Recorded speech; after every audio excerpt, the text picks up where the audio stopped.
welcome to abstract your representations and maybe fix your functors. We're going to go on like a little journey toward recursion schemes to just have a look around, but we're going to take a couple of pit stops along the way just to see what we get to along the way. And then we're going to have a look at some relationships to core abstractions that maybe we already use in our programs, and how what kind of things it allows us to do in the world of recursion schemes. So change is pretty much a constant in software development, and it's not bad, but we need to kind of manage that change. And so, change comes from many different directions and sources that we don't really control. So as technical people, we need to really focus on managing the technology change. And that, so that we have reasonably well-factored code, but then not just well-factored code, but conform to well-defined interfaces that maybe have laws and to express how everything fits together. So I'm going to suggest like a kind of a very hand-wavy rubric for like how we might be able to do this. I'm suggesting that we want to be able to articulate the problem domain, ideally in code or executable documentation or tests. We want to be able to compose. What this means to me is decompose a larger problem into small enough sub-problems that it can fit in my head, and such that I can then solve those smaller sub-problems.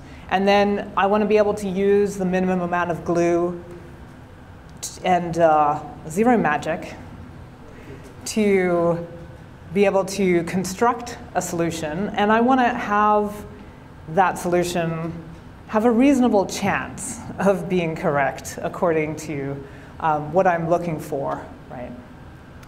And I also want to be able to utilize well-defined abstractions to be able to reuse across domains, application domains. I don't want to have to think radically differently if I'm building a publishing tool or a software delivery pipeline the next month. I want to be able to eliminate nuisances, so we shouldn't have to deal with null pointers, of course, but infinite recursion things over data, finite data, and things like that. And of course, I want my solution, my end solution that I construct, to be reasonably efficient. So typically, when we start out our software projects, we just go from our first thing to delivering what we want, what we need to, because it's a small enough problem. We start out small, typically. And then we realize, no, we need to factor things out. And of course, the blue lines here are suggesting that this is all of our code. We're just factoring it out, right? But ideally, a lot of this code should actually be reused from elsewhere, right? And so the blue line here on the bottom should just be our application code, and we should try and minimize that surface area as much as possible and take advantage of more and more libraries. So we're going to start off, everyone here, I'm assuming, has started their functional programming journey since we're at a functional programming conference. So, but I think people are at different levels, so I'm going to start out like from zero. And we're going to start out by defining recursive data types. And so here we're just defining, there's a monomorphic list on the top, and I'm using weird constructors, I'm sorry. But, and then we have the polymorphic list of A's between lines 5 and 7. And you'll notice that nil and empty act as like the base constructors, like they are the base case, if you will. And then we have the cons constructors, which are like the nth plus 1 constructor, given an nth construction. And maybe this is starting to look familiar to some of you who are who have heard of or done some kind of induction, proof by induction in high school. I don't know. And then we, oh, this is just nonsense about Haskell. Sorry, forget that. So, and again, we've got similar pattern with a binary tree that could represent a decision tree of some kind. And this is the real reason that I like to write Haskell, is that you see these branch constructors here? They kind of look like Cookie Monster, double fisting, like cookies, right? So anyway, that's that's the real reason, yeah. So, and we have a base case constructor, we have leaf, right? The leaf constructors, and then we have the Cookie Monster constructor, which again is like the nth plus 1 constructor given an nth constructions, right? And then we, so you know, in this case, we're looking, for our use case, we're looking to build finite data values, right? And so, and of course, this is a recursive data type, and it's using, we can use inductive reasoning, right? So, and then here's some co-data types, and we'll get to, like, there'll be a hand-wavy kind of thing, but here you'll notice that we don't have a base constructor anymore. We could, but these are growing data, and they're potentially infinite. Actually, maybe they must be, I'm not sure. But they're giving us observations, right? And then we can deconstruct, we have to deconstruct the elements to get at its constituents. Any questions, by the way? Great. So there's a lot of stuff that I had to read when I tried to employ recursion schemes to, like, you know, just to, maybe not just for recursion schemes, but just in general, data versus co-data. There's some really good texts, Ralph Hinsey, Reasoning About Co-Data, and Gibbons and Graham Hutton talk in their proof methods for co-recursive programs. I had, it took me a while to read these things and similar texts, but I found it helpful in the end. So I'm just going to summarize with my very hand-wavy things. But data is, as in, is something. Co-data does something, maybe, like gives observations, maybe. And then I'm going to say that initial data type, we have a least, is like a least fixed point of an initial algebra. Final is kind of the opposite, right? The greatest fixed point. And then we have recursive functions, right, where the domain, right, where we start from, is a recursive data structure, such as list of A's to A's. And then there's co-recursive functions that go from like a seed value to a stream of A's, for example, right? And then we have, you know, a function can actually be both, right? So we're going to start with explicit recursion. We all know this might be a bad idea, but let's go ahead. So on the monomorphic list, we, of course, we have two cases that we have to cover. Like there's the initial value case, and then the base case, and then we deconstruct, you know, the head and the tail, and then we recurse into the tail, right? Similarly for applying and, logical and to a decision tree that's represented as a binary tree. I'm just going to say, nah, not so much, right? We don't really have any way of abstracting over any patterns at this point, other than there are two cases that we have to define in each of our functions, and so on. So So of course we get to folding next.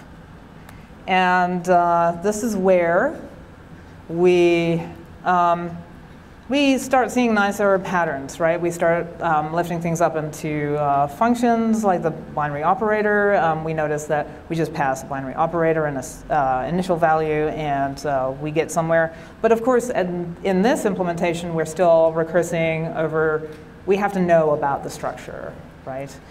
And as you can see, sorry, that's an A at the end. As you can see, we are almost the same, but not quite. So it's a bit of a shame. But of course, I cheated because I derived foldable on my data types. So I can actually utilize the foldable interface, right? So now we get a uniform interface, and we can fold over it. And we don't have to care about the structure. And of course, we get like everything that's in foldable. I'm just going to take a pit stop here and just say there is this. If you're not dealing with recursive data type structures, you may not need to go much further, right? You can derive functor by abstracting your representation, which was the original, like that was the title, and then you can get functor, foldable, and traversable kind of for free. And here are some materials on this that I found helpful along the way. And OK, so we're doing better, right? I think we've got some level of abstraction, although like foldable doesn't have laws of its own, interestingly. Like we've now got parametric reasoning, which is better than we had with just the monomorphic structures, right?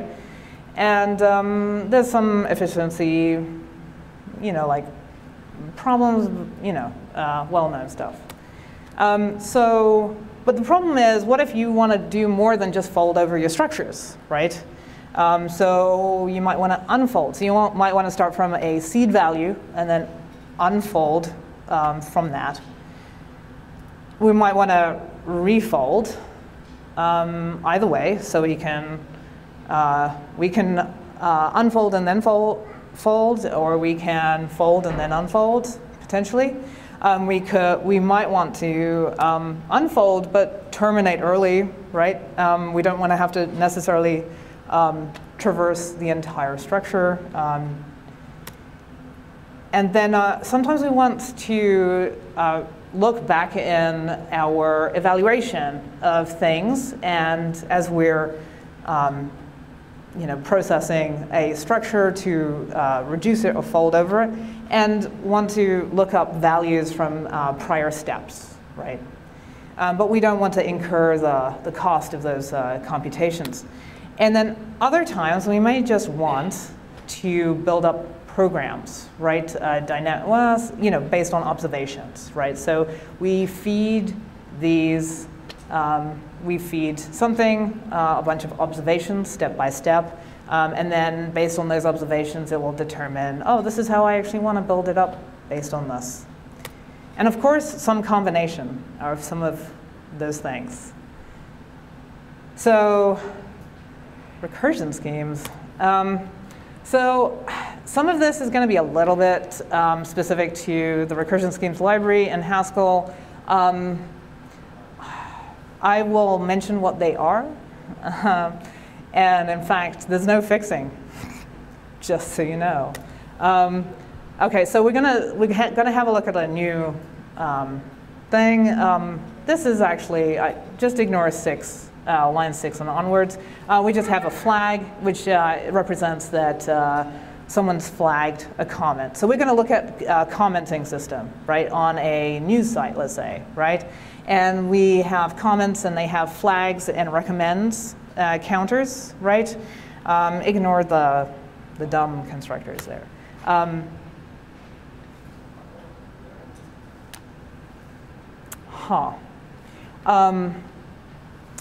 Apologies for the code coming off the bottom.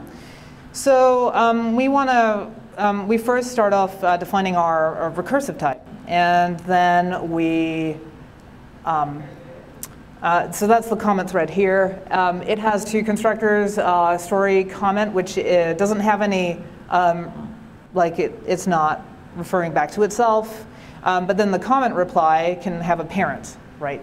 And then it can go back up, right? So, so basically we can start at the leaves of the comments and then work our way up. And sometimes when you're building moderation tools, for example, you might want to evaluate and analyze some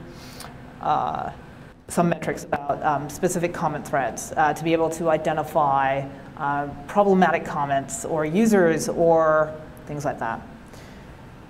And so and then we want to poke a hole at the recursive, the point of recursion, and then just parameterize that on the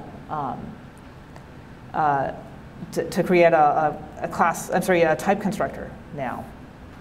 And so instead of explicit recursion, we have just poked a hole at the recursive parts. And so the bottom is just, this is the implementation specific stuff. Typically, you would do a fix. You would fix your functor to kind of generate the original, the recursive structure. There's some reasons why you might want to do it this way instead, but I'm going to kind of gloss over that. And yeah, so what we're doing here is we're using type families to specify the relationship between the recursive representation, like structure, and the flattened structure data type that we poked a hole at the recursion with a type argument. And we are defining how we get from the recursive data type to what is called the base functor in this implementation. So, so I want to be able to roll, fold through my comment threads and find some information, extract some information from it, summarize some information.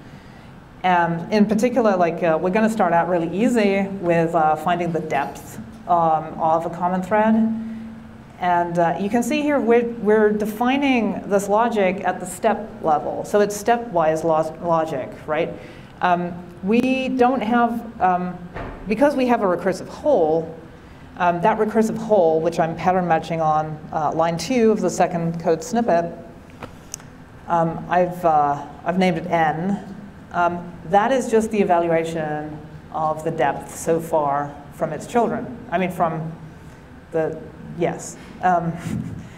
And so I can just say n plus 1, right, to say that I'm incrementing the depth by 1. And then when we get to the base case constructor, we can just say, well, that's just a depth of 1. And so, so we're defining our logic in terms of the flattened type constructor. And then we can, so yeah, the value in the recursive hole is the evaluation so far of the children, if you will. And then the, yeah, we don't have to worry about how we're recursing through things at all. And here are some other F algebras. So these are just very tiny bits of logic to define how we're going to summarize over this structure. We want to be able to sum up all of the recommendations in a thread, all of the flags. We want to be able to take the the length of the text. Okay, sorry, I may have had too much wine that night. And then we want to get the net rating, right, which is the number of recommends minus the flags. Unfortunately, sorry about that. The slides. So, so how do we do this? How do we get the results? We can just give this generalized computational strategy called a catamorphism, or kata for the function, this F algebra, and then we give it the recursive data, and then it will give us back the result. Now here, depth is actually a function, right? It expects the recursive, like a common thread. So you might be thinking, well, this is kind of dumb, Susan. What are you thinking? You're like doing the same thing over the same like value multiple times. It's really gross, right? So I'm glad you asked about that.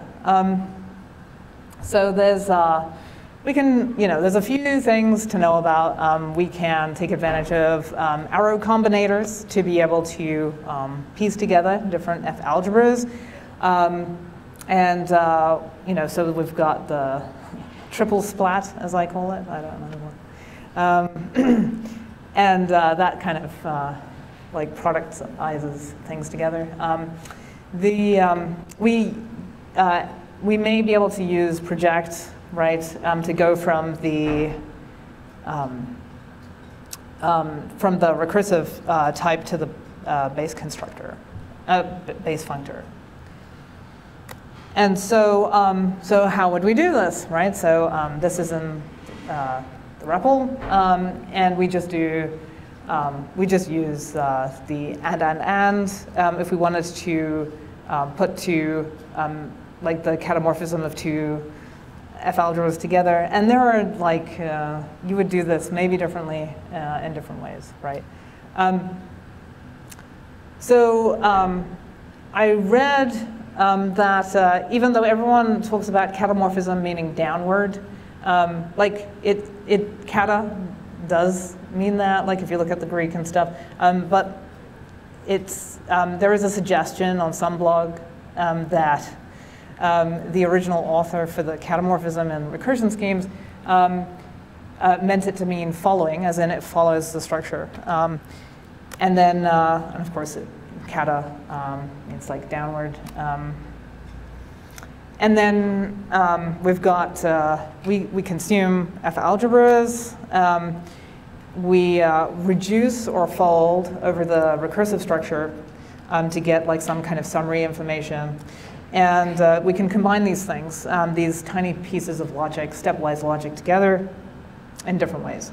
And then we, in this case, for catamorphisms, we're guaranteed to terminate over finite data because because we're like, all of the information is really hidden away from us. As application developers using this stuff, we don't get to muck around too much with things. And that's kind of awesome because I don't trust myself. And so the dual of catamorphisms, which, you know, I'm not a category theorist, but you basically swap the arrows, is my understanding. And you're going from, you're actually building up a recursive structure from a seed value. And in the Recursion Schemes library, which of course was written by Ed Komet, who's around here somewhere, so ask him, not me, you just end up defining a mapping embed going from the base functor to the recursive type. Again, we've got stepwise definition of F algebra. We unfold from seed value. The seed value can also have recursive structure